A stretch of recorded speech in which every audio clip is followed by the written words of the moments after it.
저희 아들이 투자했던 물건이고 저도 작년 올해 계속 하고 있는데요. 특히 빌라 같은 경우에는 가격이 저렴한다는 게 큰 메리트예요. 최근에 가장 인기 있는 빌라의 종류는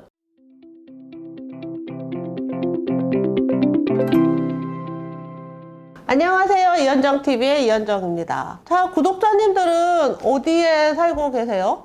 저는 지금 아파트에 살고 있긴 한데요. 사실은 단독주택에서 살고 싶은 꿈이 있습니다. 그래서 지금 요 땅을 사서 건축을 하려고 허가까지 신청하고 있는 상태예요. 집 종류가 정말 많아요. 어떤 집에 살고 계신지, 또 어떤 집에 살고 싶으신지 좀 여쭤보고 싶어요. 집을 사기 전에 집이 아직 없더라도 집의 종류가 어떤 것들이 있는지 알아볼 필요가 있습니다. 내가 지금 살고 있는 집 말고 또 가지고 싶은 집들에 대해서 한번 생각해 볼게요. 먼저 첫 번째, 가장 흔한 집이요, 아파트예요. 아파트에 아마 대부분 다 살고 계시겠죠? 저도 태어날 때 아파트에서 태어나서 지금까지 거의 평생을 아파트에 살고 있는 것 같아요. 뭐 잠시 빌라에 산 적도 있었고 또 잠시 다가구에 산 적도 있었는데 가장 오랜 시간 머물고 있는 곳이 아파트일 것 같습니다. 아파트는 사실 대한민국의 국민이라면 대부분 다 살고 있거나 살기를 바라거나 하는 부동산이죠. 특히 서울의 아파트는 고가로 인식이 되면서 누구나 다 갖고 싶어 해요. 아파트가 이제 화폐의 대체 수단이다 이런 말도 있어요. 어디 아파트라고 하면 가격이 딱 나오거든요. 그래서 어디 사냐라고 물어보는 게 신뢰라고까지 합니다. 어느 동네 사냐에 따라서 내가 살고 있는 그 아파트의 가격이 얼마인지 유추가 되기 때문이래요. 그런데 누구나 다 이런 고가의 아파트에 사는 건 아니고요. 오래된 저층 아파트도 있고요. 예전에 이제 주공 아파트라고 했던 건데요. 5층짜리 아파트인데 엘리베이터가 없던 것들이에요. 뭐 이런 것도 있어요. 그래서 한동안 공매 물건으로 이런 공무원 아파트들, 저층 아파트들이 많이 나오기도 했습니다. 입지가 좋은데 저렴해서 나중에 개발 이슈가 되는 그런 물건들도 있었죠. 또 이제 신도시가 생기면 그곳에 아파트가 대규모로 또 건축이 되죠. 많은 사람들이 그쪽으로 이사를 가게 되고 또 새로운 인프라가 생기고 새로운 도시가 형성이 되곤 합니다. 아파트는 우리에게 너무 익숙한데 또 그 외에 다른 부동산들이 많이 있어요.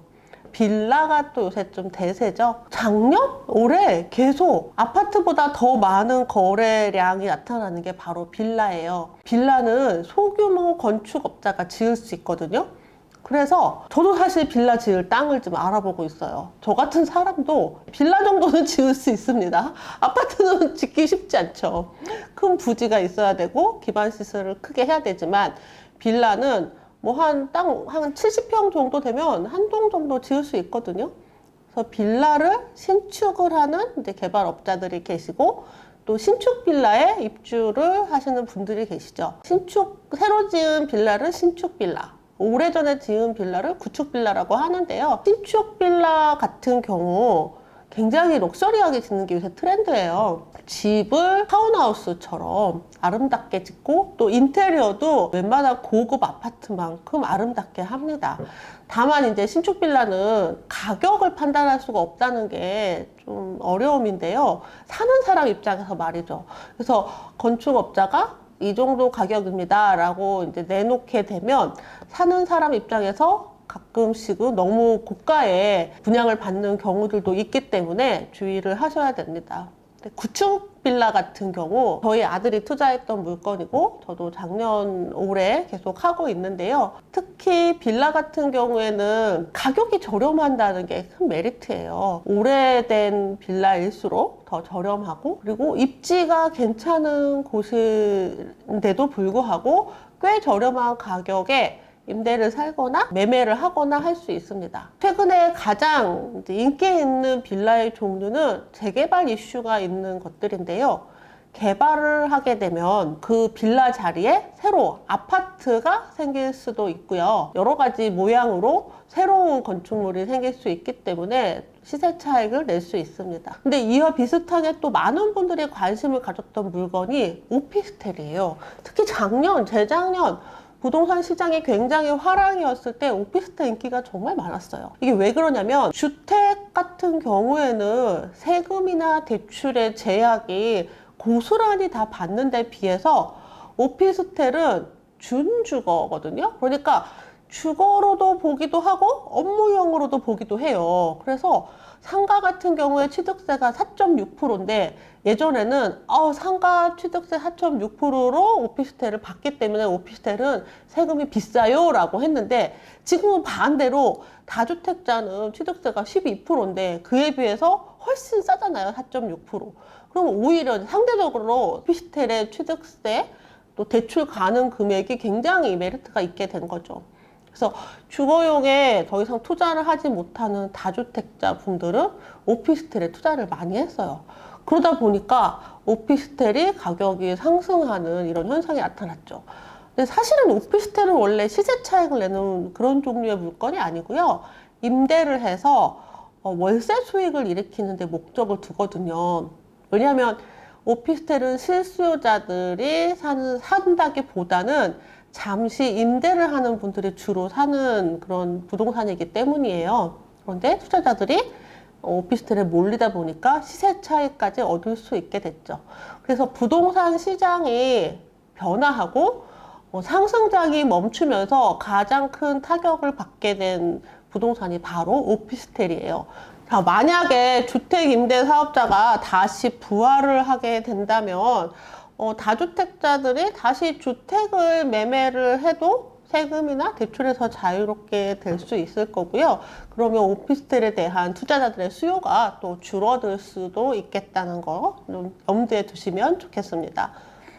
또 흔하지는 않지만 많은 분들이 또 자주 만나게 되는 물건이 다가구 물건이에요. 그래서 빌라는 다세대고요. 다가구는 주인이 한 사람이에요. 빌라 같이 생겼는데 빌라는 101호 102호, 201호 202호, 301호 302호 다 각각 소유권이 다른데 비해서 다가구는 호수는 다른데 주인이 한 명인 거죠. 다가구 같은 경우에는 임대를 들어갈 때 다른 임차인들이 얼마의 임대를 들어가는지 좀 알 수가 없잖아요. 그래서 보증금을 너무 높게 하지 않는 것이 좋습니다. 보증금이 너무 높아져 버리면 혹시라도 경매가 진행이 됐을 때 전입한 순서대로 배당을 받게 되는데 내 순서가 너무 늦으면 보증금을 다 배당받지 못하게 될 수도 있어요. 만약에 내가 다가구를 투자하고 싶다, 다가구를 사고 싶다라고 하면 임차인들의 보증금이 큰 레버리지가 될 수 있는 거예요. 각각 호수의 임차인들의 보증금을 레버리지 삼아서 적은 돈으로 이 주택을, 다가구 주택을 가질 수 있습니다. 단 대출은 거의 잘 안 나온다는 거, 현금 흐름이 조금 원활하신 분들이 하시는 게 좋겠습니다. 자, 부동산의 여러 가지 종류에 대해서 말씀드렸어요. 지금 살고 있는 곳이 단지 아파트일지라도 이 다양한 부동산에 대해서 알고 계시면 나중에 필요한 순간에 선택을 할 때 큰 도움이 되실 겁니다. 아직 내 집이 없더라도 반드시 알아야 할 부동산 상식이었습니다. 저는 다음 시간에 또 뵐게요. 안녕.